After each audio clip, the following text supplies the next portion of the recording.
Media உங்கள் கனவா? படிக்கும் அனைவருக்கும் internship, placement assistance. Pandey school of journalism short term கோர்ஸில் உடனே சேர 7338824242. இனிமே கண்ணை மூடிட்டு கடலை எண்ணெய் வாங்கலாம்.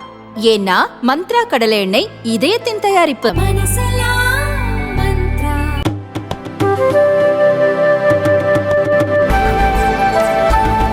அரசு ஆரம்ப சுகாதார நிலையத்தில் இறப்பு சான்றிதழ் கேட்டு சென்றவரிடம் 1000 ரூபாய் கொடுத்தால்தான் இறப்பு சான்றிதழ் கொடுக்க முடியும் என அரசு மருத்துவர் ஒருவர் அடாவடி வசூலில் ஈடுபட்ட சம்பவம் பெரும் பரபரப்பை ஏற்படுத்தியுள்ளது.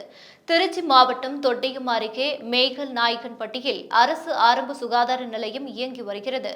யாரேனும் இயற்கை மரணம் அடைந்துவிட்டால் இறப்பு சான்றிதழ் பெறுவதற்காக அரசு மருத்துவரின் சான்றிதழுக்காக ஆரம்ப சுகாதார நிலையத்தில் பணியாற்ற மருத்துவரை அணுகுவர். இந்நிலையில் அரசு ஆரம்ப சுகாதார நிலையத்தில் அரசு மருத்துவர் ராமச்சந்திரனை அணுகி இறந்து போனவரின் உறவினர் இறப்பு சான்றிதழ் வழங்குமாறு கேட்டுள்ளார்.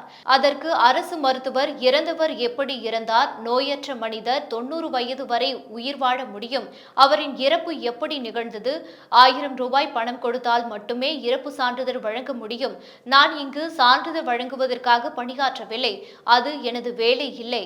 நீங்கள் யாரிடம் வேண்டுமானாலும் சொல்லிக் கொள்ளுங்கள் என கராராக அதிரடி வசூல் வேட்டையில் ஈடுபட்டுள்ளார். பணம் தராவிட்டால் கிராம ஊராட்சி தலைவர் மற்றும் கிராம நிர்வாக அலுவலரிடம் அவர் மரணம் இயற்கையானது என்று எழுதி வாங்கி வாருங்கள். இறந்தவரின் உடல் கூராய்ந்து செய்திருந்தால் மட்டுமே இறப்பு சான்றிதழ் வழங்க முடியும் என அதட்டியுள்ளார்.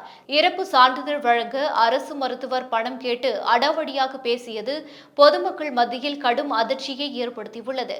இதுகுறித்த வீடியோ தீயாக பரவி வருகிறது. சம்பந்தப்பட்ட அரசு மருத்துவர் மீது தமிழக அரசு உரிய நடவடிக்கை எடுக்க வேண்டும் என பொதுமக்கள் கோரிக்கை விடுத்துள்ளனர்.